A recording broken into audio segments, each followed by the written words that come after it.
Olha, já é a quarta vez que eu tô tentando gravar um vídeo, mas toda hora entra uma ligação ou uma chamada e acaba cortando. Mas agora eu creio que vai.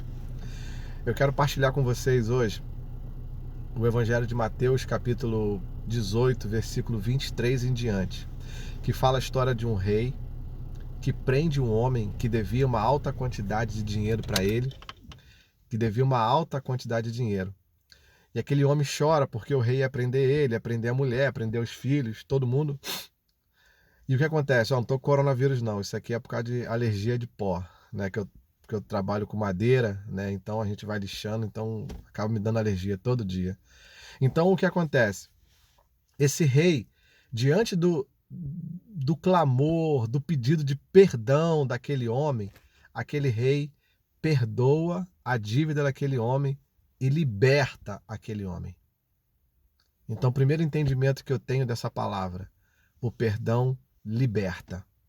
Liberta tanto aquele que ofendeu, como quem foi ofendido. Porque muitas pessoas que retêm o perdão, um exemplo, foi ferida emocionalmente.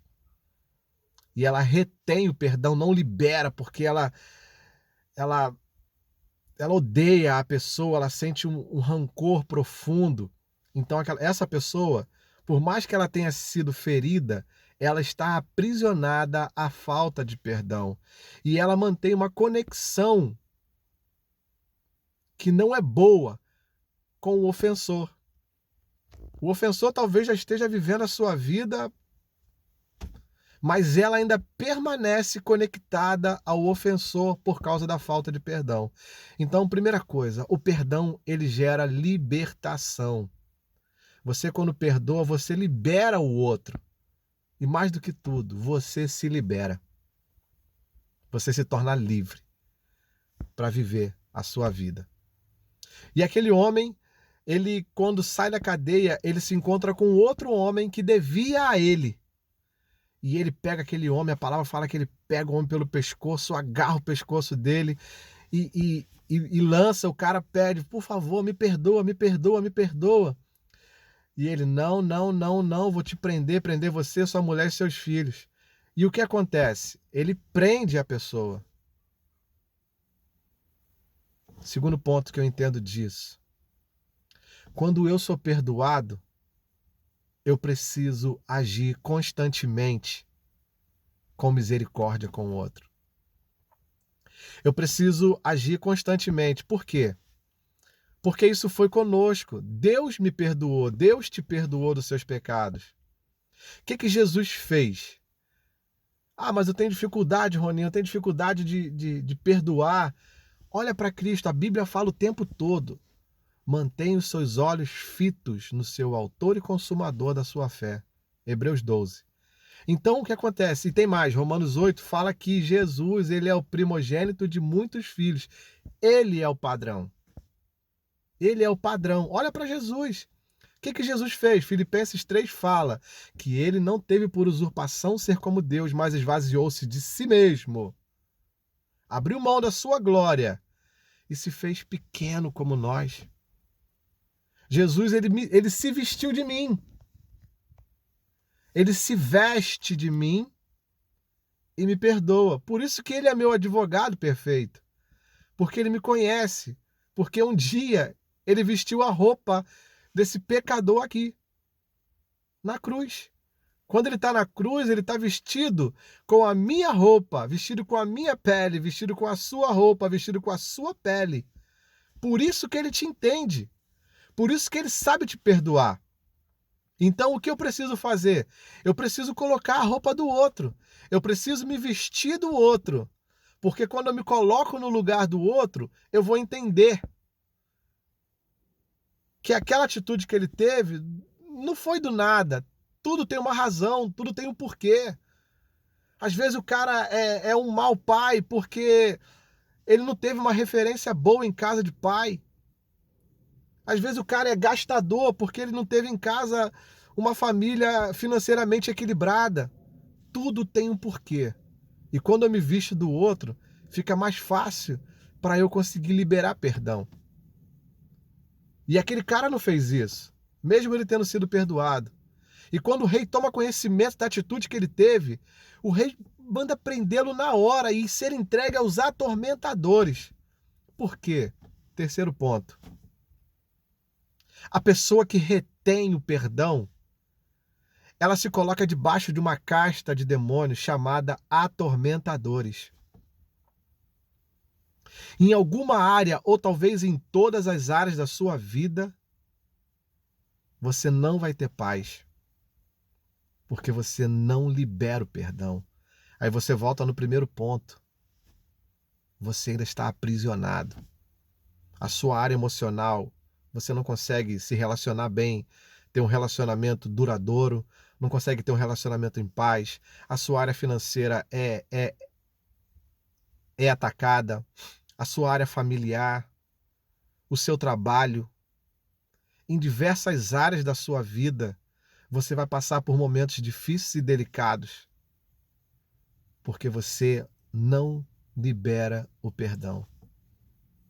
Você acha que talvez, né, não liberando perdão, você está maltratando a pessoa.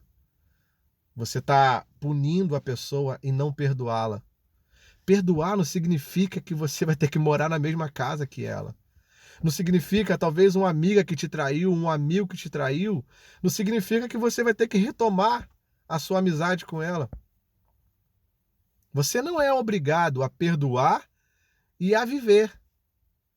Você pode perdoar e dar sequência à tua vida, mesmo que cada um vá para um lado.